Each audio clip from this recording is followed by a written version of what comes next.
So we have taken a different approach and using a more empirical method in order to assess to what extent really religious faith, religious prayer, religious activities contributes to wellness or well-being. That is a huge question, and in our opinion, it is hard to assess or to address this issue without empirical methods or without empirical approach. That's the reason why we tried to launch this survey. It was launched in the middle of the first wave of the pandemic, when most people in Spain, Italy, but even in Poland too, and Finland were kept until lockdown. So, but a strict lockdown. And so we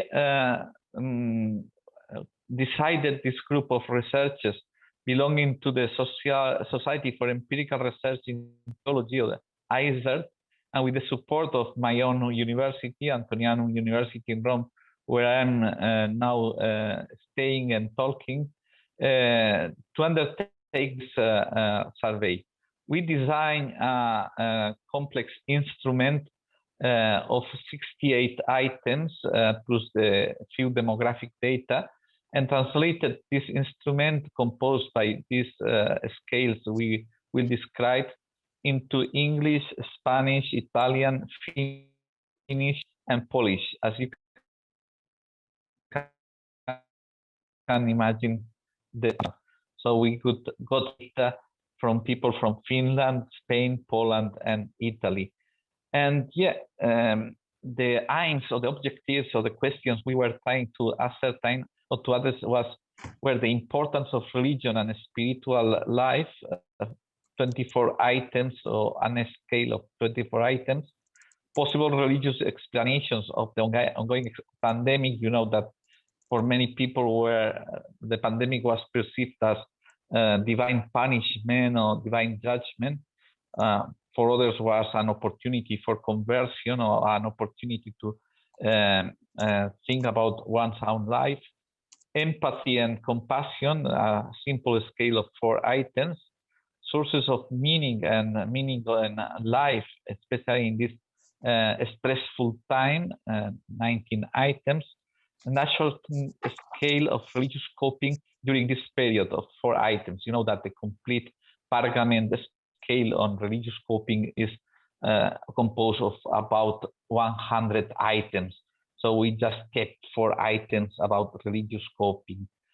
The method of collecting data was the snowball method.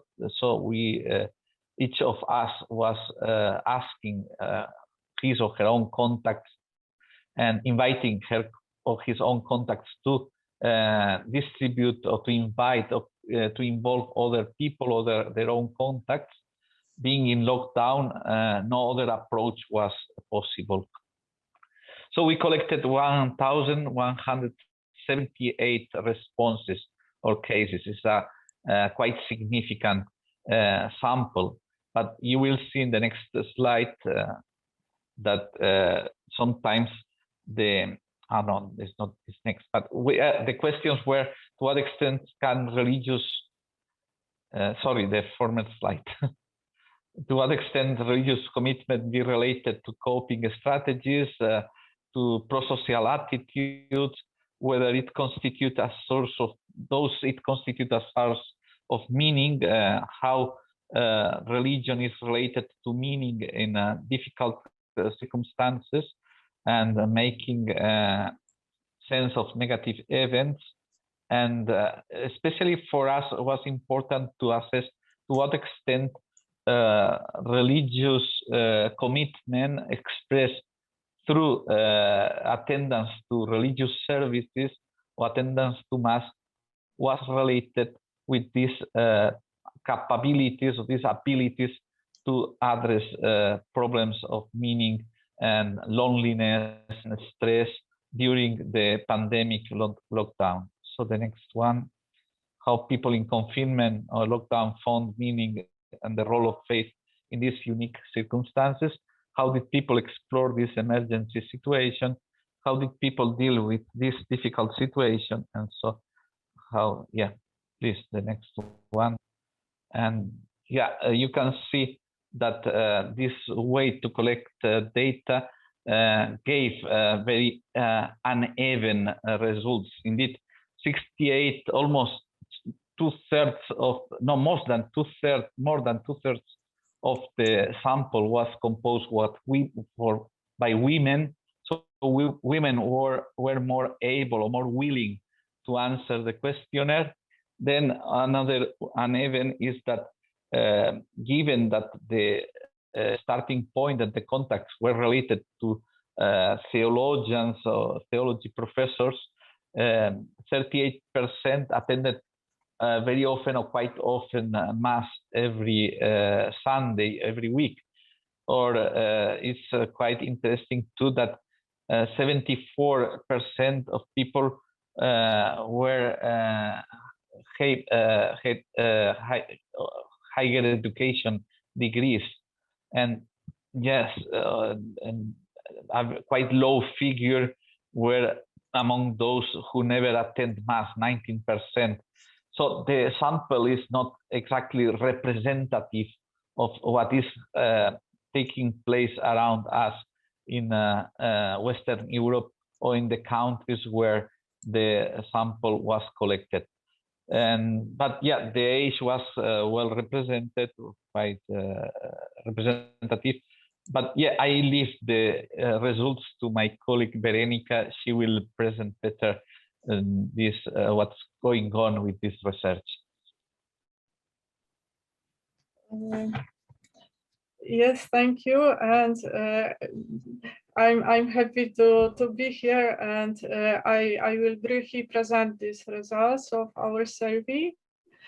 So we applied the method of factor analysis as is usually done in similar surveys, and we found a factor that explained most of variance and answered the questions on attitudes related to religious practice and religiosity.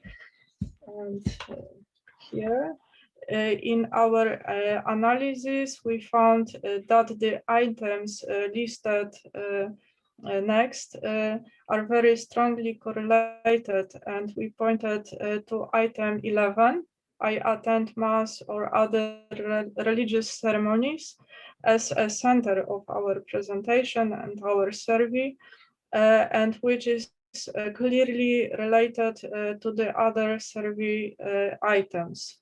So we can see it here, and also these items correlated with this item about the attend Mass or other religious ceremonies, and also here you can see these items.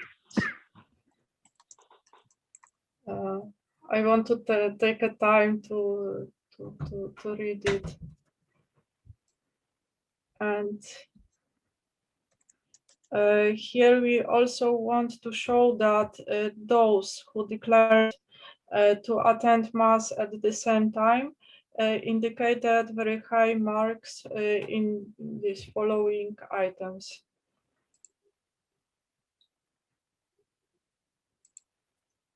And our survey also made it possible to determine to what extent the faith expressed in the community influence coping with the difficult time as isolation and resulted from the pandemic. This was made possible to the question, during the pandemic, my religious community found new ways to connect with its members, and I enjoyed this connection. Here it is. And we saw that people who were more involved in religious life coped better with the hardship of the pandemic than those who acted independently. and that prayer as a strategy for coping with the pandemic is more of a resource for those who declared to attend Mass more often.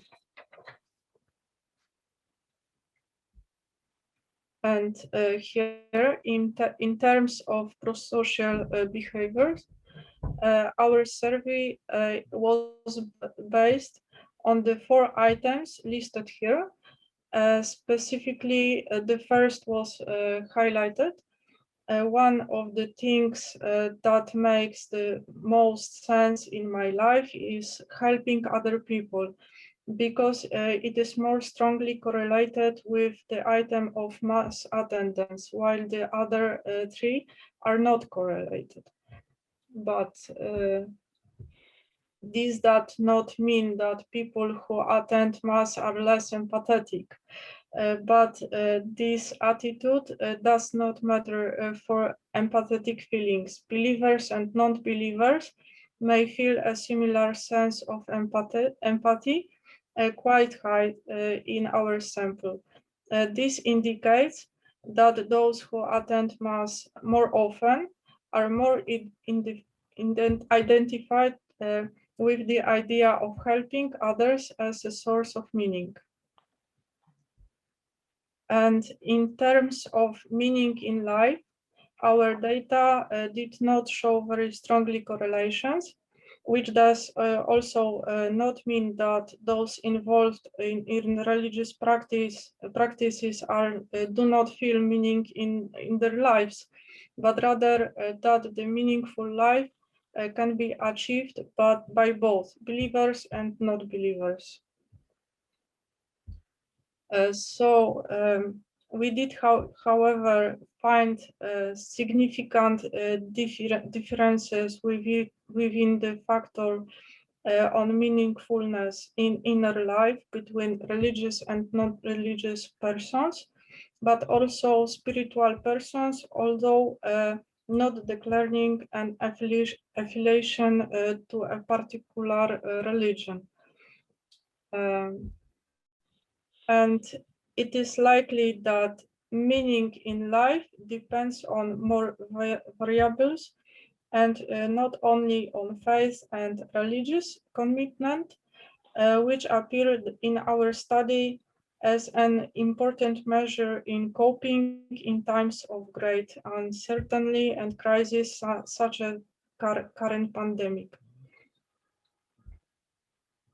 And of course, we also recognize that it is also impossible to isolate religious belief and practice as a source of meaning of these other factors. Nevertheless, attending Mass helps to find meaning in life, although it cannot be only source of meaning. And our correlation table further shows that attending Mass is quite well correlated with most items related to spiritual sensitivity. And here we can see this. And here you can see all these correlations in detail. So maybe take a time to have look at them.